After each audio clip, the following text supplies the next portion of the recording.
There are those born into peace, destined for a life of comfort, and there are those whom fate hurls into the heart of a storm, not to be swept away, but to learn how to swim through it, and eventually to command it. 20th century Cambodia was a land soaked in blood, tears, and shadow. In less than 3 decades, the country saw the fall of its monarchy, the Cold War creeping into the doorways of its smallest villages, and one of the most brutal genocides in human history. Amid this whirlwind of collapse and conflict, one man rose slowly from the deepest depths of chaos. Hun Sen. The article below has been compiled from many sources.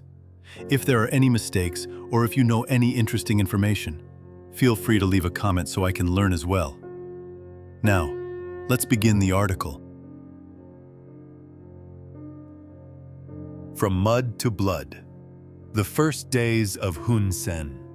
On August 5, 1952, a child was born amidst the endless rice paddies and bamboo groves of Paam Khao Sna village in Stung Trang district, Kampong Cham province. At the time, Cambodia still lay firmly in the grip of French colonial rule, and this patch of earth was little more than a faint dot on the map of colonial Indochina. The boy was named Hun Sen, though no one, not even his parents, could have imagined that the son they welcomed under the thatched roof of a humble home would one day become the most powerful figure in Cambodia's modern history. Hun Sen's family was poor, the deep inherited poverty of Khmer farmers who bent their backs over the fields year-round, only to never quite have enough to eat. They lived by the land, by Buddhism, by tradition. His father had once been a soldier with the Khmer Isarak, a resistance movement that had fought against the French before being dismantled. Hun Sen's childhood was therefore steeped not only in the scent of muddy rice paddies, but also in whispers of defiance, rebellion, and a yearning to escape the shackles of poverty. The world around young Hun Sen was changing at a dizzying pace. In Phnom Penh, King Norodom Sihanouk was rallying the people in a struggle for independence. To the east, the communist tide from Vietnam was beginning to spill across borders. And in the countryside, hushed conversations about a revolution of the poor grew louder, like thunder rumbling on the horizon. While many Khmer youths chose the path of monastic study or followed their parents into the fields, Hun Sen took a different road. He joined the military before he was even 20. It was the beginning of a long journey, bloody, relentless, and irreversible. Through the Red Gate. Hun Sen and the Khmer Rouge. In the early 1970s, Cambodia descended into chaos. The king was deposed. Lon Nol seized power under the banner of a fragile republic riddled with internal fractures. Meanwhile, deep within the jungles, the Khmer Rouge, a radical communist force led by Pol Pot, was rising. Strengthened by support from North Vietnam and China, they gained momentum with each passing month. For a young man like Hun Sen, growing up in a time when traditional values were crumbling, joining the revolutionary movement was not only an ideal, it was perhaps the only escape from a life of obscurity. In 1970, Hun Sen officially joined the Khmer Rouge. He quickly demonstrated discipline and military acumen, earning a place in the armed forces operating along Cambodia's eastern border. As Khmer Rouge troops advanced toward Phnom Penh, Hun Sen had already become a mid-ranking officer, young, bold, and decisive. But the bright flame of the so-called People's Revolution soon flickered into darkness. In April 1975, the Khmer Rouge captured Phnom Penh. What followed was not liberation, but a nightmare. Mass purges, executions, and the systematic erasure of Cambodia's old society. Hun Sen was just 23 years old. It's unclear exactly when his faith in the revolution began to crack. Perhaps it was when he witnessed former comrades vanish without a trace. Perhaps it was the sight of civilians driven from the city, only to die of starvation or be executed for imagined crimes. But one truth became increasingly evident. If he stayed, he would soon become another casualty of Pol Pot's relentless purges. In 1977, Hun Sen made a fateful decision. Along with a small band of Khmer Rouge soldiers, he defected to Vietnam. It was a turning point. The man who had once been a loyal officer of the Pol Pot regime was now a fugitive, and soon a tool in Vietnam's campaign to overthrow the very regime that had molded him. At the time, no one, not even Hun Sen himself, could have foreseen where that path would lead. From that escape across the border, a new road began to unfold. It would take him back to Phnom Penh in the armored columns of the Vietnamese army and ultimately to the summit of Cambodian power, where he would remain for nearly half a century. Return from the ashes. Hun Sen's rise to power. In January 1979, Phnom Penh fell to the joint Vietnamese-Cambodian resistance forces. The Khmer Rouge regime collapsed like a sandcastle against the tide, swiftly, chaotically, and soaked in blood. Among the advancing ranks entering the shattered city was a familiar face, Hun Sen. No longer a Khmer Rouge officer, he was now a member of the Kampuchean United Front for National Salvation, a political organization backed by Vietnam to fill the vacuum left by Pol Pot's downfall. From fugitive to foreign minister, Hun Sen's ascent was as unexpected as it was rapid. At just 27 years old, he became one of the youngest foreign ministers in the world, serving in a transitional government headed by Heng Samrin. But titles alone do not confer true power. Power is earned through adaptability, an uncanny sense for shifting political winds, and an inner steel that never wavers. Hun Sen possessed all three. Cambodia, at that moment, was a country split in two. The Khmer Rouge had retreated into the jungles, receiving quiet support from China and the West. The Vietnamese-backed government in Phnom Penh needed more than just leadership. It needed someone who could negotiate, command, suppress, and above all, survive. Hun Sen soon proved to be exactly that. In 1985, at the age of 32, he officially became Cambodia's prime minister, following the sudden death of Chan Sai. From that moment onward, no matter how the nation's course shifted, Hun Sen never left the helm.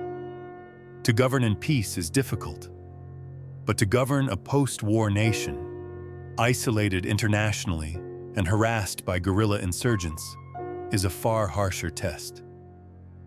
Hun Sen chose a hardline approach, maintaining strict control over the administrative apparatus, strengthening security forces, and methodically sidelining political rivals, both within his own ranks and without.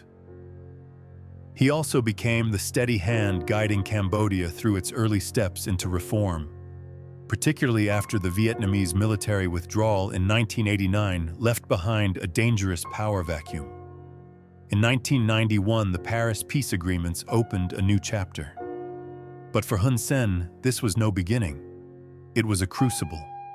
Under the banner of power sharing, he entered a coalition government with Norodom Ranariddh, son of former King Sihanouk.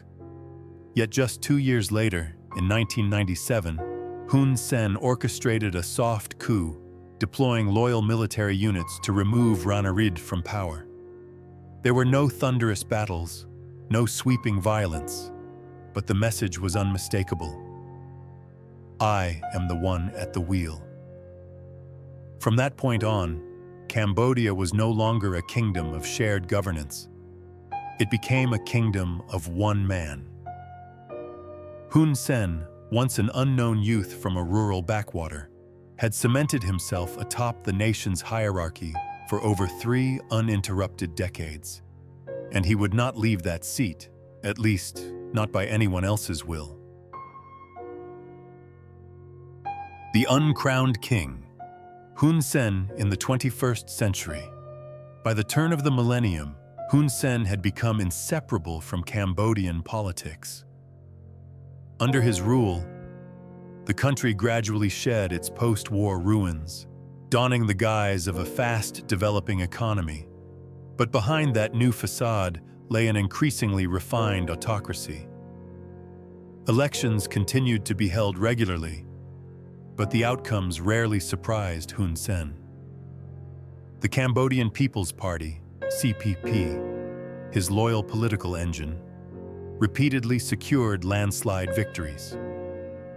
Opposition voices were gradually smothered through calculated suppression, charges of defamation, accusations of subversion, and murky legal cases often led to political exile.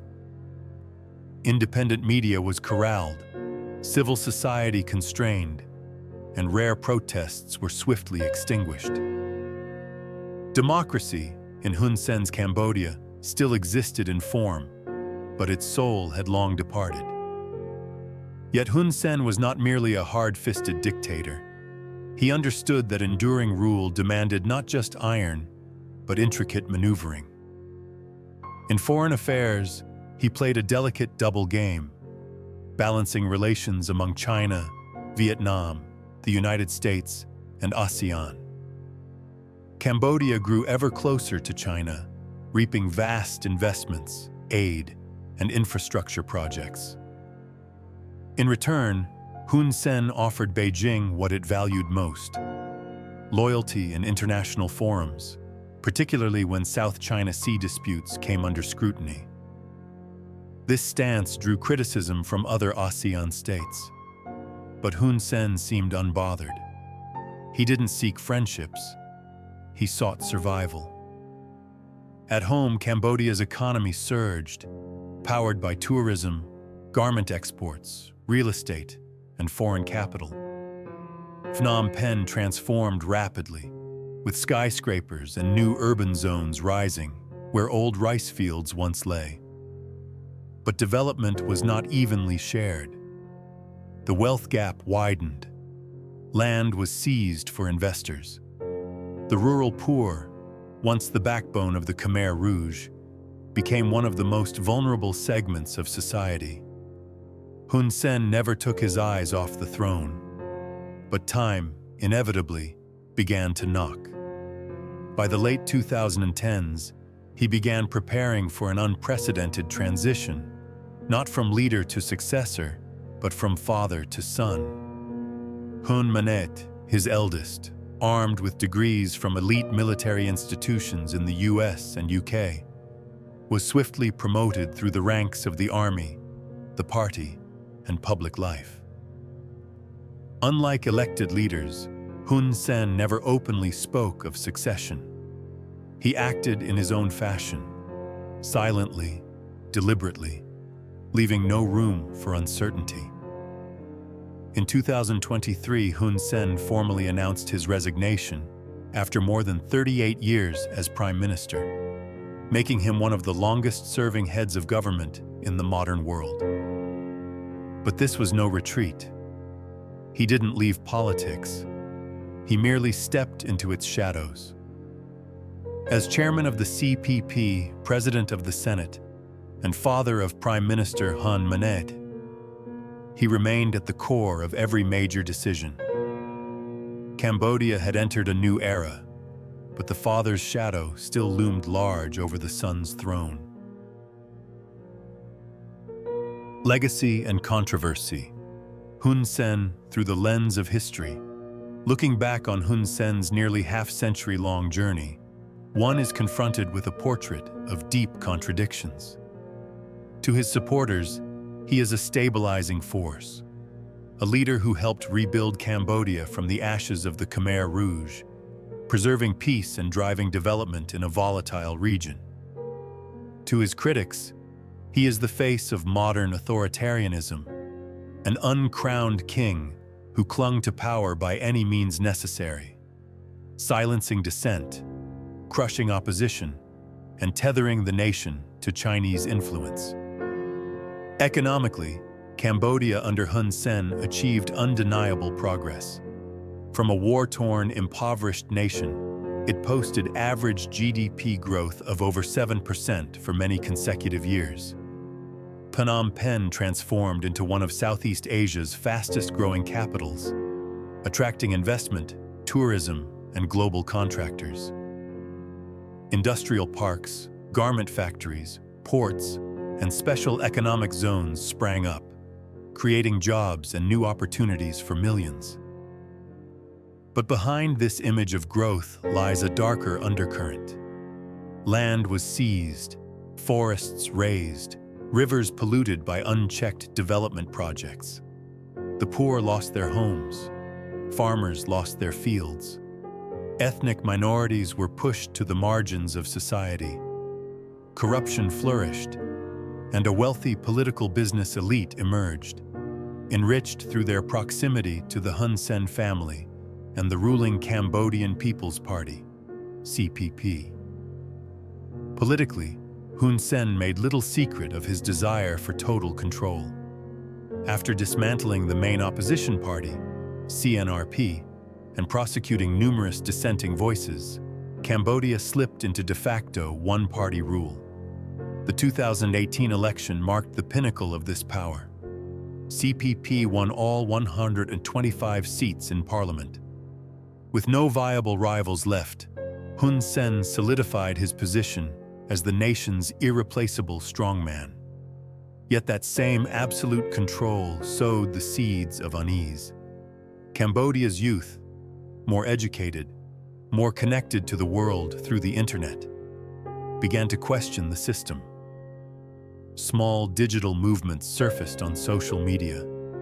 Though often suppressed, their messages still circulated in the shadows. In exile and at home, activists kept speaking out, ensuring that the spark of resistance never fully died. In foreign policy, Hun Sen took a distinct path from many ASEAN peers, embracing China with open arms.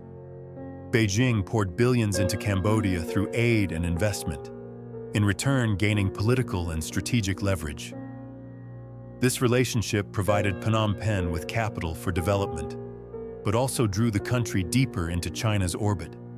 From military cooperation to media influence and infrastructure control, Cambodia under Hun Sen was no longer merely a small, recovering post-war nation. It had become a pawn, sometimes a willing one, on the greater chessboard of regional geopolitics. Thank you all for following and listening.